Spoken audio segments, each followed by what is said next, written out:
Thanatéros, partie 1, chapitre 2. Plus je remonte le temps, et plus mes souvenirs s'estompent. J'aurais préféré oublier d'autres périodes beaucoup plus sombres, mais les mécanismes du cerveau sont ainsi faits. L'époque de mon enfance est loin d'être la plus intéressante de toute manière. Je suppose que, comme tous les enfants uniques, mon attitude égocentrique, vaniteuse et impertinente n'était pas une exception, et n'avait rien d'extraordinaire ou de paranormal. La petite enfance s'est passée assez rapidement. Je n'en garde pas beaucoup de traces en tout cas. J'ai parlé très tôt. Pour la marche, c'était une autre histoire. Je faisais preuve de mauvaise volonté, ou bien de paresse. Je me rappelle de certaines scènes de vie, telles celles où mon père ébouriffait mes cheveux blonds en m'appelant Adolfchen, mon petit Adolphe. Mes parents avaient eu la bonne idée de m'attribuer un prénom socialement acceptable afin de me faciliter la vie, mais dans leur cœur, je me prénommais Adolphe. Autant dire que ça situait assez précisément le degré d'implication de mes parents dans l'idéologie du Führer. Je me revois aussi avec clarté sur les genoux de mon père. Il me lisait souvent les contes des frères Grimm, pointant les images de ses doigts osseux. Les Kartoffelpuffer que ma mère préparait m'ont laissé de bons souvenirs également. Ces galettes de pommes de terre, chaudes et appétissantes, symbolisaient bien l'atmosphère agréable de cette enfance passée. Ces temps d'insouciance furent sans doute parmi les meilleures années de ma vie. C'est vers l'âge de 12 ans que je suis tombé dans le mysticisme un peu par hasard. Enfin, lorsque je parle de hasard, c'est parce que je n'ai aucune preuve à fournir concernant un destin tracé. On peut tout de même se demander très sérieusement ce qu'un gamin de 12 ans aurait pu comprendre d'un livre aux propos ésotériques qui parlait d'eugénisme et de suprématie aryenne.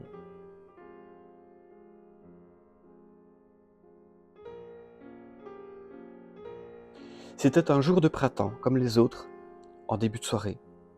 Le soleil était encore bien haut dans un ciel sans nuages. Il faisait doux et tranquille, à une époque où le vacarme des voitures était à peine audible aux heures de pointe dans cette banlieue que nous habitions. Après l'école, je m'isolais dans la chambre et je ne pouvais en sortir que lorsque mes corvées étaient finies. Je m'ennuyais profondément sur ces devoirs scolaires interminables. D'autant plus que d'ordinaire maussade, comble de malchance, le climat était estival et m'exhortait à sortir pour en profiter. Installé de manière provisoire dans une pièce de rangement, j'étais impatient de pouvoir rentrer dans la nouvelle chambre que mon père s'empressait de rénover. Elle était plus belle et surtout plus grande que l'actuelle, qui était un débarras dans lequel on avait réussi à installer un lit. Les années passant, les murs s'étaient rapprochés de plus en plus. Quelques jours auparavant, mon père s'était enfin rendu compte que je n'avais plus la place pour être allongé droit, sans avoir les pieds posés contre le mur et la tête pliée contre celui d'en face. À force d'être menacé de punition, j'avais cessé depuis longtemps de me plaindre d'être trop à l'étroit pour bien dormir et faire mes devoirs. En me voyant dans cette position, il avait tout d'abord ri, avant de reprendre son attitude rigide habituelle, avec un hochement de tête pensif. J'avais été soulagé d'être enfin pris en compte. Dans cette chambre de fortune, posée au milieu d'un capharnaüm de meubles, de bibelots et de papiers, mon lit d'appoint, avec les draps bien tirés au carré, semblait être le seul objet propre. Vautré dessus à sucer mon stylo, j'attendais l'illumination avec désespoir afin de terminer une dissertation. J'avais posé celle-ci sur une bande dessinée cartonnée.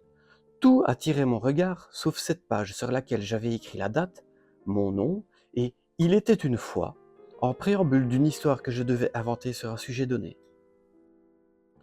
J'avais bien essayé de m'inspirer du scénario de Tintin au Tibet, utilisé en guise du support, ainsi que des autres livres et magazines qui traînaient sous mes yeux, sans aucun résultat. J'étais un grand rêveur à l'imagination fertile, mais quand ça ne veut pas, ça ne veut pas. Je ne progressais pas malgré l'heure qui filait. Après un nombre indéfinissable de relectures de cette phrase introductive, les motifs du papier peint me semblèrent tout à coup fascinants. Je me mis à suivre du regard les contours de ces patchworks multicolores, vestiges de ce qui était très à la mode dans les années 70. Oubliant ce stupide devoir, je m'amusais à faire un parcours identique sur ces motifs, de plus en plus vite, faisant tourner mes yeux comme des billes jusqu'à ce que ma vue se trouble. Je passai ensuite au nombre d'éclats de peinture sur la commode, que je m'empressais de compter et recompter. Le temps semblait figé. J'étais dans un univers où chaque élément que mon regard croisait envahissait mes sens. Scrutant chaque détail de la pièce, perdu au plus profond de mes pensées pêle-mêle, je finis par me focaliser sur une boîte en carton. Celle-ci était posée au milieu d'une pile d'autres boîtes qui trônaient sur le haut d'une garde-robe. Frappées par un reflet de soleil, les poussières semblaient être happées par l'interstice entre la boîte et son couvercle. Cela me rappelait, je ne sais pourquoi, l'atmosphère particulière de l'hiver lorsque, au chaud sous les couvertures, tout en écoutant ces sifflements, j'observais le vent par la fenêtre qui faisait virevolter les flocons de neige. Je repris contact avec la réalité et je fus pris d'une irrésistible envie d'explorer le contenu de cette boîte. Dans un équilibre précaire, je me mis à grimper sur meubles et objets afin de pouvoir l'extirper en évitant de tout faire tomber. Cela aurait eu comme conséquence une punition, qui pouvait aller de la privation de dîner jusqu'au coup de sature selon l'humeur de mon père. Mes parents m'adoraient, mais en contrepartie de ces moments d'amour et de complicité, mon éducation n'était pas que stricte, elle était militaire. J'avais appris à éviter la désobéissance, la maladresse et l'échec depuis que j'étais tout petit, quitte à tricher ou accuser d'autres pour mes bêtises. Cette éducation m'a conditionné à réussir coûte que coûte. Lorsqu'il m'arrivait de perdre ou de faire une erreur, cela me mettait le plus souvent dans une rage incontrôlable. Ce qui, bien sûr, m'a attiré bien des ennuis. Bref, descendant avec précaution de mon escalier de fortune, le carton maintenu en équilibre sur la tête par une main, je ressentis une grande satisfaction d'avoir fait preuve d'autant d'agilité. Après avoir déposé mon trophée sur le lit, telle la boîte de Pandore, le contenu m'en explosa au visage. Elle contenait une espèce de farde reliée de cuir, estampillée en bas-relief de ces mots. Schwarzson. Le motif qui ornait le centre de cette couverture ressemblait à une roue de vélo dont les rayons étaient zébrés. La marque semblait avoir été réalisée avec un fer rouge, similaire aux anciens tatouages de bétail. Je ne comprenais pas sa signification, mais ça m'excitait terriblement. Comme un enfant attardé, j'en gloussais de plaisir dans une crise d'hystérie étouffée, manquant de m'étrangler avec toutes ces singeries. Je lisais l'allemand presque aussi bien que le français, mais si je connaissais la traduction de ce titre, Soleil noir, je n'en comprenais pas le sens pour autant. J'avais cependant l'intime conviction que je tenais entre les mains un trésor immense. Mon imagination de jeune adolescent fortifiait cette impression, et je trépignais de découvrir les secrets que renfermait cette étrange farde. J'en étais fébrile, redoublant d'incontrôlables gestes d'euphorie. Je dus réfréner mon impatience, tout en m'efforçant d'être délicat dans les manipulations des feuilles. Mon regard virevoltait d'une page à l'autre. Au hasard, je lus des paragraphes de ce qui semblait être la réunion de plusieurs fascicules dactylographiés mensuels, dupliqués au papier carbone. Heinrich Himmler était cité très souvent, entre autres dans une liste qui retint mon attention. C'était un nom que je connaissais fort bien. Ce gradé de la Seconde Guerre mondiale était pris en exemple par mon père lorsqu'il me racontait des anecdotes du passé. Lors de ces histoires, j'essayais de retenir un maximum d'informations afin de le rendre fier de moi. Il faisait aussi des parallèles entre le comportement des gens actuels et le comportement de ces guerriers qui, eux, auraient agi de telle ou telle manière avec honneur, mérite et bravoure. Voir ce nom et d'autres comme Joseph Goebbels et Rudolf Hess m'avait donné envie d'être encore plus attentif les prochaines fois que mon père en parlerait. Je dois tout de même ajouter que, à cette époque, persuadé par les paroles de mes parents, je croyais que la Shoah était une invention pour persécuter le peuple allemand. J'adulais d'autant plus ces hommes que je considérais comme des héros et des martyrs. Je lus des colonnes de chiffres dans une comptabilité simplifiée. Il y avait également des comptes rendus d'expériences médicales, que je consultais avec grande attention, sans rien y comprendre. Des textes de propagande, ainsi que des articles qui traitaient d'épuration, d'élitisme, de génie génétique. J'étais fasciné par cette lecture, même si je n'avais qu'une vague idée de ce que j'étais en train de lire, et n'en saisissais que ce que mon cerveau de 12 ans était capable d'assimiler. Ces hommes que je considérais comme des héros, j'étais à présent convaincu qu'ils étaient bien davantage des pionniers, à l'aube de découvertes qui auraient changé l'humanité à tout jamais si nous n'avions pas perdu la guerre. Absorbé dans l'ouvrage, mon esprit était ailleurs. Je vagabondais dans les couloirs d'un bunker qui ressemblait à un laboratoire, où les soldats usaient de télépathie pour faire exploser les prisonniers, comme dans le film Scanner que j'avais vu en cachette à la télévision quelques jours plus tôt. Je n'entendis pas ma mère pénétrer dans la pièce pour m'avertir que les dîners étaient prêts. J'aurais dû me douter que quelque chose n'allait pas, car, brisant ma rêverie, au moment où je levai la tête de surprise, son sourire de mère affectueuse se transforma en une expression vide, pour me dire de ranger cela et de descendre en vitesse. Je n'eus pas le temps de répondre. Elle m'ôta la farde des mains et s'éclipsa.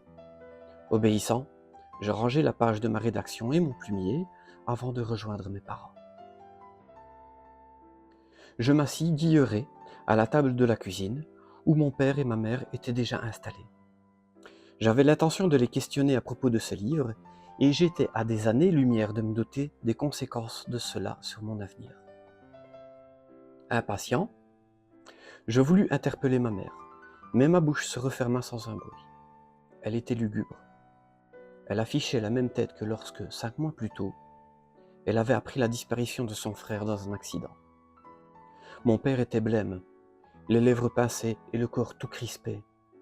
Il émanait de lui une froideur intense. C'était en général l'attitude annonciatrice d'une dispute ou d'une punition. Avant même que je puisse dire « il se passe quoi ?», je fus éjecté de ma chaise par un revers de main. Tétanisé par le choc, mon cerveau fut incapable de réagir. Le temps de comprendre ce qu'il venait de se passer, mon père avait déjà bondi de sa place pour me plaquer au sol. Il m'empoigna par le t-shirt et se mit à me secouer tellement fort que mes dents claquèrent. Le visage violacé par la colère, il hurlait « Ni im Leben, ni im Leben !» tout en vociférant des menaces dans lesquelles il allait m'enfermer, me jeter à la rue et d'autres encore. Ma mère l'implorait d'arrêter en essayant de retenir son autre bras. C'était surréaliste. Entre deux hoquets de frayeur, je ne pouvais que crier « Qu'est-ce que j'ai fait ?» en me protégeant le visage comme je pouvais. Les coups pleuvaient comme s'il avait l'intention de me tuer. En me giflant une énième fois, ma tête heurta le carrelage. Après un bref flash lumineux, tout s'assombrit. Je me réveillai quelque temps plus tard, allongé sur le lit et paralysé de douleur. Ma mère, les yeux rougis par les pleurs, essuyait mon visage avec un linge humide, susurrant des mécaniques « ça va aller ». Mes parents sont redevenus comme à leur habitude dès le lendemain de cet épisode. Nous n'en avons jamais parlé et je n'ai plus jamais revu cette farde de ma vie. Ce n'est que bien plus tard, en farfouillant dans de vieilles correspondances entre mon père et son oncle Otto, que j'appris, ou plutôt que je devinai, que cette farde était un héritage issu du général Walter von Reichenau. Elle contenait des informations confidentielles sur le mysticisme nazi. Informations qui auraient dû être brûlées comme tous les autres exemplaires existants. Je n'ai jamais compris pourquoi cette farde traînait dans une boîte en carton si elle avait tant d'importance. Quoi qu'il en soit, selon les livres d'histoire, ou la plupart des personnes informées dans ce milieu avec qui j'ai pu correspondre, cette farde n'est qu'un mythe. Le Soleil Noir est un roman, une fable imaginée dans le but de diaboliser encore un peu plus les principaux acteurs du Troisième Reich. Même mon mentor, pourtant érudit dans ces matières, ne put m'en apprendre davantage. C'est un sujet tellement sensible que si je n'avais pas été marqué par cet épisode à grands coups de gifles et d'échymose, j'aurais très bien pu finir par me persuader d'avoir inventé son existence. Mes parents étant morts avant que j'aie eu l'opportunité de les interroger, je n'aurai jamais les réponses à toutes ces questions qui me hantent encore. Je m'interroge également sur cette attirance envers les sciences occultes, que je n'aurais peut-être jamais eue sans cet événement. Bien sûr, j'étais prédisposé à un tel chemin avec mon attitude de rêveur et le radicalisme qu'on m'avait inculqué. Quoi qu'il en soit, la lecture de ces pages interdites se serait sans doute estompée au fil des jours, si je n'avais pas revécu cette scène en cauchemar pendant plusieurs mois. Ce fut le point d'origine de ma quête initiatique et ce qui orienta inconsciemment mes décisions tout au long de ma vie.